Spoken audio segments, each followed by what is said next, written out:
Hello there student, welcome to EB Chemistry. আজিৰ ভিডিঅটো বনাব গৈ আছো এইচএস ফাৰ্ষ্ট ইয়াৰৰ পৰীক্ষাক লৈ। চলিত 2022 চনত এইচএস ফাৰ্ষ্ট ইয়াৰৰ পৰীক্ষাত কেইবাবাৰ ৰুটিনটো হাল হলনি হোৱা দেখা গ'ল। কিন্তু ইয়াৰ মাজতে আহিছে এখন ফেক নোটিছ। ফেক নোটিছখনে খেলিমেলি লগাইছে ছাত্ৰ-ছাত্ৰীসকলৰ মাজত। ফেক নোটিছখনত কোৱা হৈছে এইচএস ফাৰ্ষ্ট ইয়াৰৰ পৰীক্ষা বাতিল কৰা হৈছে। বাট নোটিছখন সম্পূৰ্ণৰূপে ভুৱা বা ফেক।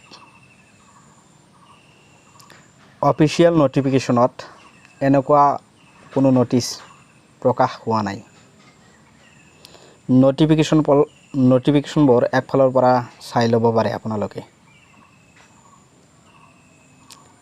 ইয়াতে 17টা নোটিছ বা নোটিফিকেশ্যনত তেনেকুৱা কোনো নোটিফিকেশ্যন পোৱা নাযায়।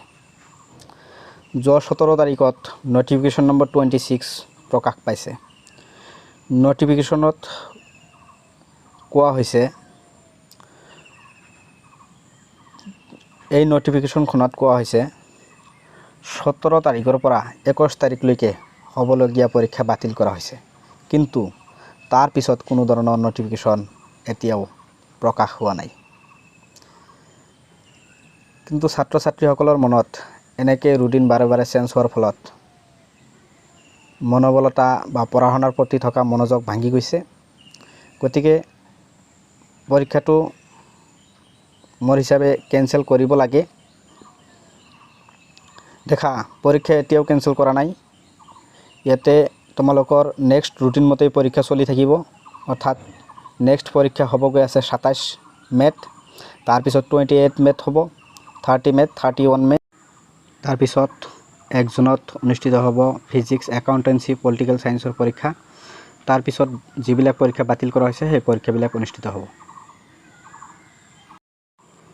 তোমালোকৰ মতে এক্সাম কেঞ্চেল কৰিব লাগে নেকি? যদি তোমালোকৰ মতে এক্সাম কেঞ্চেল কৰিব লাগে তেনেহ'লে কমেণ্টত ইয়েছ বুলি লিখা আৰু যদি নালাগে ন' বুলি লিখি দিয়া।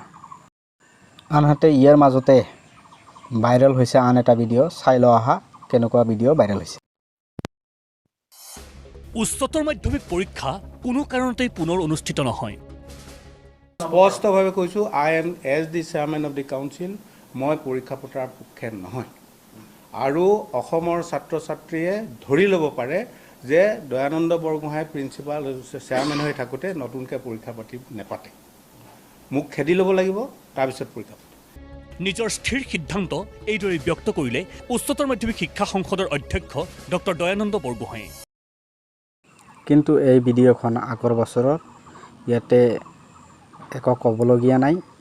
তোমাকে পঢ়া শুনা চলাই থাকা, পৰীক্ষা নেক্সট ৰুটিন মতে অনুষ্ঠিত হৈ থাকিব। গতিকে তোমালোকে পঢ়া শুনা চলাই থাকা। Thank U.